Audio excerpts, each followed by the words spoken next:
Comedian Kunal Kamra के एक video ने महाराष्ट्र की राजनीति में बवाल मचा दिया है। दावा है कि इस वीडियो में कुणाल कामरा ने बिना नाम लिए कथित रूप से डिप्टी सीएम एकनाथ शिंदे का मजाक उड़ाया है। 23 मार्च को जब वीडियो सामने आया, शिवसेना कार्यकर्ता भड़क उठे। उसी रात मुंबई के द यूनिकॉन्टिनेंटल ऑफिस पहुंचे। दावा किया जा रहा है कि यहीं पर ये वीडियो शूट हुआ था। यहां पहुंचकर शिवसेना कार्यकर्ताओं ने जमकर तोड़फोड़। मामला सुर्खियों में आने के बाद कुणाल कामरा को लेकर कई तरह के सवाल उठ रहे हैं। लोग जानना चाह रहे हैं कि कुणाल कामरा आखिर है कौन और ये पूरा विवाद क्या है। तो बता दें, 3 अक्टूबर 1988 को मुंबई के माहिम में जन्मे कुणाल कामरा एक भारतीय स्टैंड अप कॉमेडियन और राजनीतिक व्यंग्यकार हैं। वे अपनी बोल्ड और बेबाक कॉमेडी के लिए जाने जाते हैं, जिसमें वो अक्सर सरकार, राजनीति और समाज से जुड़े मुद्दों पर कटाक्ष करते हैं। सोशल मीडिया पर उनकी काफी बड़ी फॉलोइंग है और वो अपने तीखे व्यंग और बयानों के कारण कई बार विवादों में भी आ चुके हैं। शिक्षा की बात करें तो कुणाल ने कॉमर्स में डिग्री के लिए जय हिंद कॉलेज में दाखिला लिया। उन्होंने अपने दूसरे साल में ही पढ़ाई छोड़ दी थी और प्रसून पांडे के ad film production house Corcoise films में प्रोडक्शन असिस्टेंट के तौर पर काम करना शुरू कर दिया और 11 साल तक यहाँ काम किया, जिसके बाद उन्होंने साल 2013 में स्टैंड अप कॉमेडी की दुनिया में कदम रखा।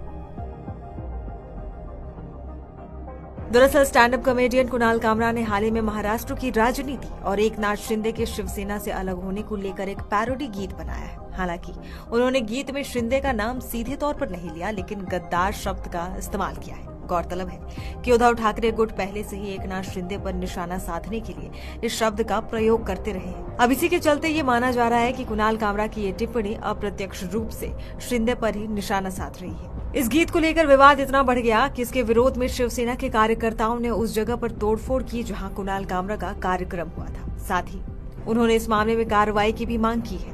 इधर कॉमेडियन कुणाल कामरा के खिलाफ मुंबई के MIDC पुलिस स्टेशन में मामला दर्ज किया गया है। MIDC पुलिस स्टेशन ने BNS की धारा 353(1)(b), 353(2) और 356(2) के तहत मामला दर्ज किया है। शिवसेना के विधायक मूर्जी पटेल ने MIDC पुलिस स्टेशन में मामला दर्ज कराया है। शिवसेना सांसद नरेश महास्के ने कहा कि वो कुणाल को महाराष्ट्र ही नहीं, पूरे हिंदुस्तान में घूमने नहीं देंगे। वहीं आदित्य ठाकरे और संजय राउत ने कुणाल का समर्थन करते हुए राज्य सरकार पर निशाना साधा।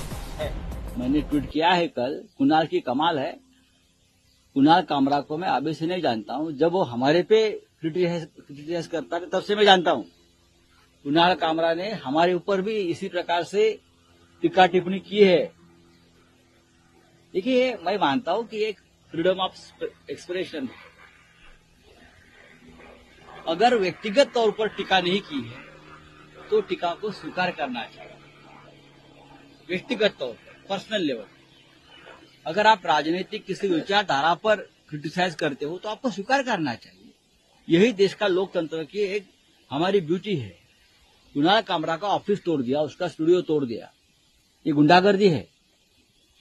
मैंने पार्लियामेंट में कहा था 4 दिन पहले, जब मिनिस्ट्री ऑफ होम अफेयर पर चर्चा हो रही थी, मैंने अमित शाह जी के सामने कहा कि आपने देश को पुलिस स्टेट बना दिया है।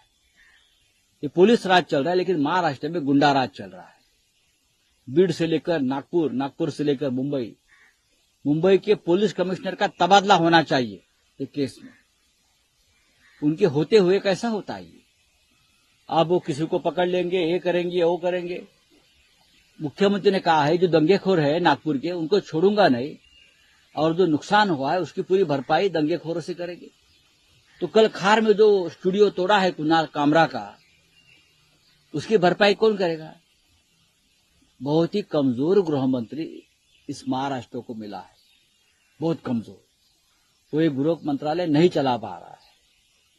कहीं न कहीं दंगे होते हैं, इस प्रकार की गुंडागर्दी चल रही है, उनके कंट्रोल में नहीं रहा है देवेंद्र जी के। तो मैं अब दिल्ली में जाकर लोगों से बात करूंगा। दूसरी तरफ वीडियो सामने आने के बाद सत्ता पक्ष लगातार कुणाल कामरा पर हमलावर है। सोशल मीडिया पर भी इस मुद्दे को लेकर बहस तेज हो गई है। कुछ लोग इसे अभिव्यक्ति की आजादी पर हमला बता रहे हैं, तो कुछ का कहना है कि कॉमेडी की भी एक सीमा होनी चाहिए। मामले पर गुस्साए लोगों ने थाने में कुणाल कामरा की तस्वीर जलाकर विरोध प्रदर्शन भी किया। बहरहाल ये पहली बार नहीं है जब कुणाल कामरा विवादों में आए हैं। इससे पहले भी Kunal Indigo flight ban, supreme court पर टिप्पणी जैसे मामलों को लेकर चर्चा में रह चुके हैं। उनकी कॉमेडी और अभिव्यक्ति की स्वतंत्रता को लेकर लोगों की राय बटी हुई है। कुछ लोग उन्हें साहसी और सत्य बोलने वाला मानते हैं, तो कुछ उनके व्यंग को अपमानजनक और अनुचित भी मानते हैं। यही कारण है कि वो बार बार सुर्खियों में बने रहते हैं। देश और दुनिया की तमाम छोटी बड़ी खबरों के लिए लॉग इन करें www.newscafe.com। हमारे YouTube चैनल को सब्सक्राइब करें और हर खबरों से अपडेट रहने के लिए हमारा Facebook पेज लाइक करें।